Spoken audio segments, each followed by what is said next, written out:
있습니다.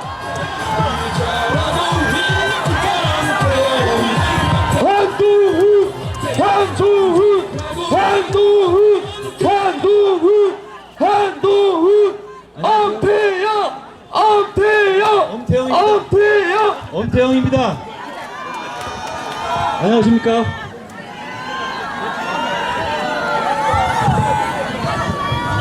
안녕하십니까? 여러분 제가 제천에 엄태영과 함께 왔습니다. 여러분 저희가 판세 분석한 바에 따르면 전국에 55곳 정도에서 정말 엎치락 뒤치락 하는 박빙의 승부가 이어지고 있습니다. 그리고 그 중에 수도권이 26곳이나 됩니다. 여기서 우리가 이기면 저희가 이기는 것이고, 이걸 지면 결국 잘못하면 개헌 저지선인 200석까지도 뚫릴 수 있는 겁니다. 여러분이 나서 주십시오. 여러분 괜찮아.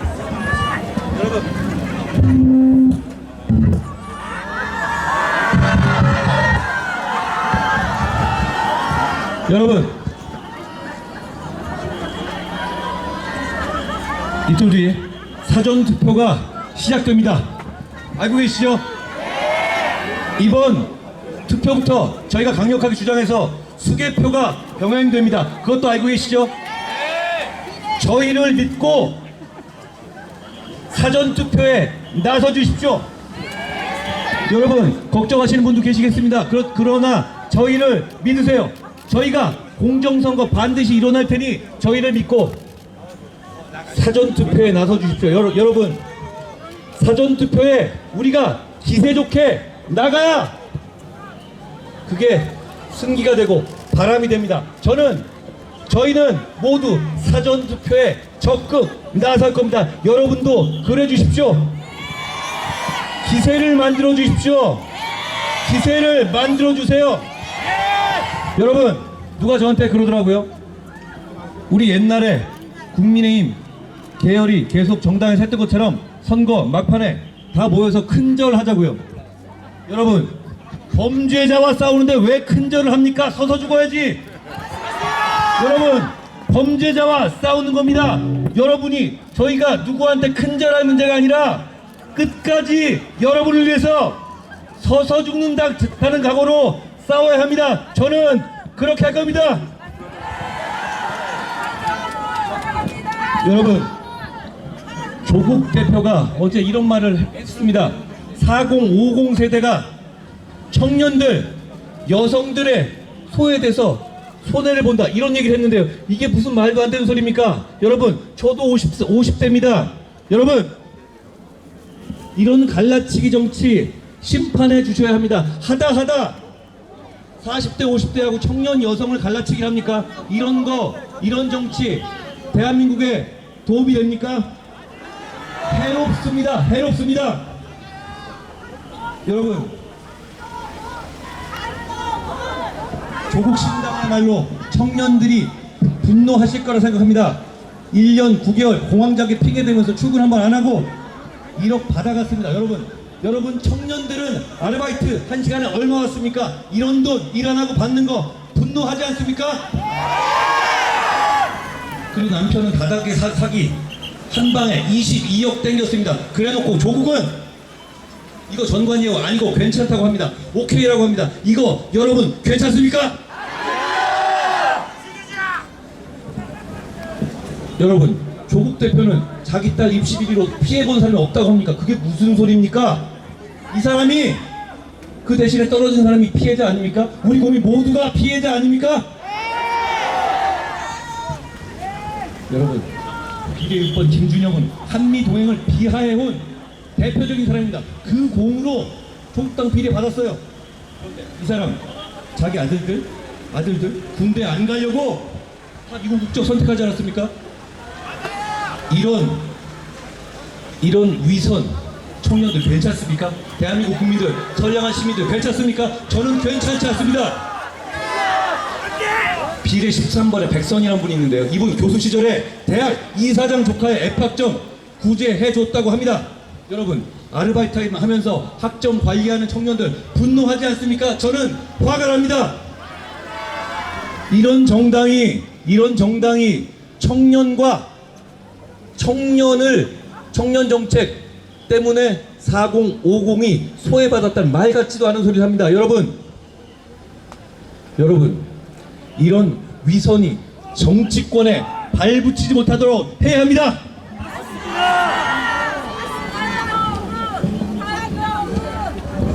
여러분,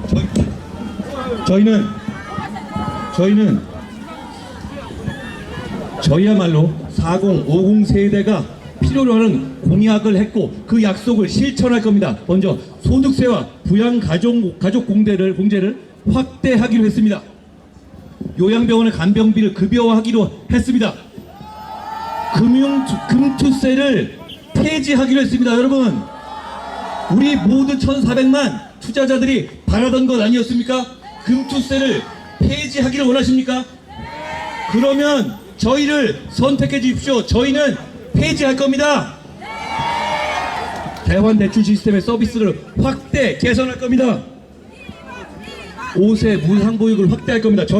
저희야말로 4050 세대를 잘 살게 하는 실질적인 약속을 했습니다. 조국 대표는 그냥 말뿐입니다. 갈라칠 뿐입니다. 나라에 해로운 정치입니다. 여러분, 김준혁이라는 사람 아십니까? 김준혁이라는 사람이 했던 정말 쓰레기 같은 발언들 아십니까? 박정희 대통령이 초등생 위안부와 성관계를 했을 수도 있다. 이대생들이 성상납을 했을 거다. 여러분, 우리의 상식으로 그게 정상적으로 할 수 있는 말입니까? 일반 사람들도 그렇게 얘기 안 하죠. 그렇죠? 우리도 그렇게 얘기하는. 그런데 나라를 이끌겠다는 사람이 그런 생각을 머릿속에 꾹꾹 넣고 여러분을 지배하려 들면 되겠습니까? 이 사람들은 지배하는 겁니다. 섬기는 게 아닙니다. 왜냐하면 여러분이 계속 안 된다고 해도 그냥 며칠만 넘기면 된다. 며칠만 넘기면 오케이다. 이러고 있지 않습니까? 이건 그냥 여러분을 무시하고 지배하겠다는 겁니다. 여러분, 이게 김준혁이라는 사람 한 명의 생각입니까? 그렇지 않습니다. 왜냐하면 더불어민주당은 이 사람의 생각을 보고 이 사람의 생각대로 정치하기 위해서 이 사람을 공천한 것이고, 그렇기 때문에 이 사람을 물릴 생각이 없습니다. 여러분, 이재명 대표가 나경원 후보를 상대로 여성을 비하하는 멸칭을 일부러 계획적으로 얘기했습니다. 나베라고 그랬죠. 그렇죠? 그리고 그게 뭘 의미하는지는 같은 바로 그 지역구에 유사명이라는 후보의 지지자들이 만들었다는 공보물을 보면 알 수 있습니다. 거기에 냄비를 밟아야 한다고 나오죠. 이게 2024년에 정치인들이 공개적으로 할 수 있는 말입니까? 이건 정말 여성을 비하하고 여성을 혐오하는 발언 아닙니까? 그걸 계획적으로 하는 겁니다. 여러분, 이재명 대표의 여성 비하적인 별명 아십니까? 아세요? 그거 다른 사람이 갖다 붙인 겁니까? 자기가 실제로 했던 말입니다. 그렇죠? 정말 입에 담을 수도 없는 여성 혐오, 여성 비하의 말 아닙니까?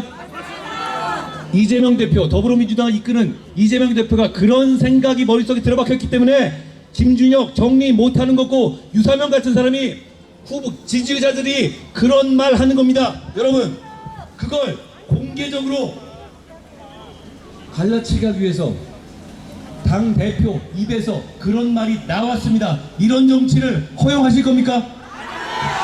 허용하실 겁니까?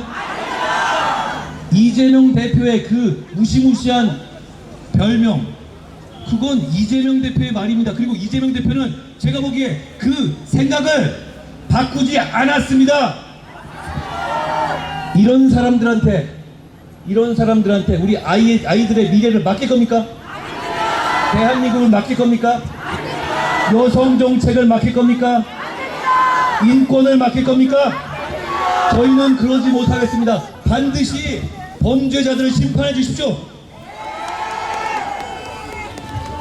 양문석이라는 사람을 알고 계십니까?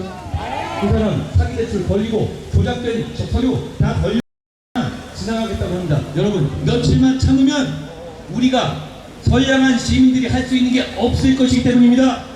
그거 여러분을 무시하는 겁니다. 그거 두고 보실 겁니까? 더불어민주당의 얘기에서는 통하지 않습니다. 이 사람들은 안 바꾸기로 결심했어요. 여러분들을 무시하기로 결심했습니다. 여러분 투표로 심판해 주십시오. 그게 그 지역만의 문제가 아닙니다. 더불어민주당은 이런 생각들이에요. 이런 쓰레기 같은 여성 혐오 정서, 그리고 국민을 아예 졸로 보는 사기대출 정서, 그걸 그냥 밀어붙이겠다는 겁니다. 그걸 심판해 주셔야 합니다. 여러분 말고 심판해 주실 사람이 없습니다. 저희는 큰절 대신에 여러분 맨 앞에서 서서 죽겠다는 각오로 싸워서 이기겠습니다.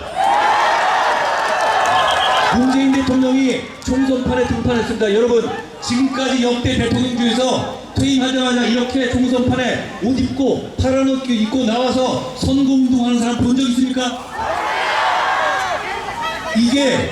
이게 맞는 겁니까? 여러분 그렇지만 잘 됐습니다. 여러분 기억나십니까? 우리가 왜 정권교체했습니까?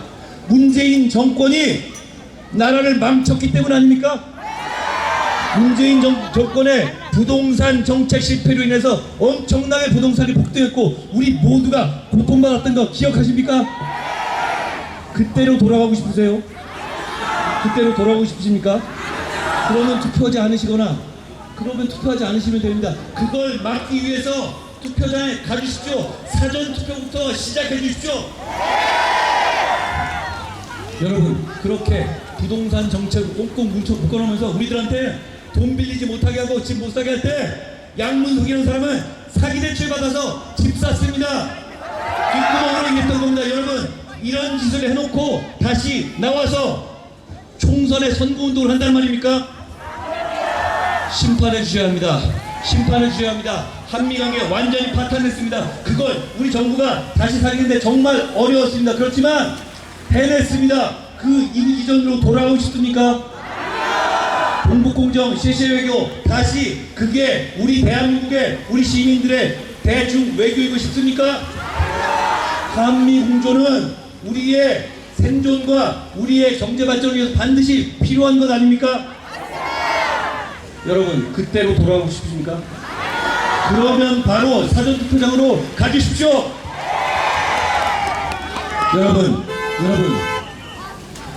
여러분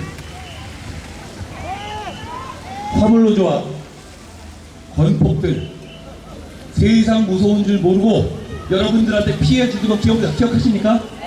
수십 년간 그걸 그러려니 하면서 좋은 거 하면 넘어왔죠. 우리 정부는 그걸 원칙대로 해결했습니다. 그 이전으로 사람들이 때법으로 모든 걸 해결하는 시대로 돌아오고 싶습니까? 사전투표장으로 나가주십시오. 저희와 함께 나가주십시오.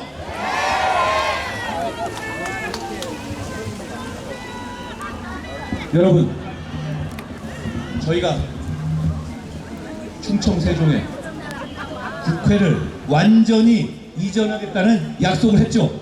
아세요? 아십니까? 그게 어떤 의미입니까? 진짜 중심이 되는 겁니다. 세종 충청 여기 역시 제천까지 포함되는 겁니다. 그 여파가 어떤 것일지 여러분 생각해 보십시오. 지금까지의 지방 이전은 그냥 호흡뿐이었던 것이었습니다. 대부분 핵심들은 서울에 다 남겨있고 결국 공무원들이 왔다 갔다 길에서 기름값만 더 내는 거였죠. 그렇지만 저희가 엄태영과 제가 약속한 국회가 완전히 이전한다는 건 완전히 다른 얘기입니다. 충청권이 대한민국의 중심이 될 겁니다. 단지 정치의 중심이 아니라 이어지는 연쇄 효과로서 산업과 경제가 지금과는 차원이 다르게 발전할 겁니다. 민주당이 의회 권력을 잡으면 그걸 방해할 겁니다. 우리가 알고 있지 않습니까? 우리 정부가 출범해서 정부 조직조차 못하게 했습니다. 기억하십니까? 여러분 저희의 약속 충청권을 정치의 중심이다. 새로운 산업과 경제의 중심으로 새 출발하겠다는 약속, 그게 지켜지길 바라세요? 바라십니까? 저희는 그 약속을 정말 지키고 싶습니다. 그걸 지킬 수 있도록 엄태영을 선택해 주십시오.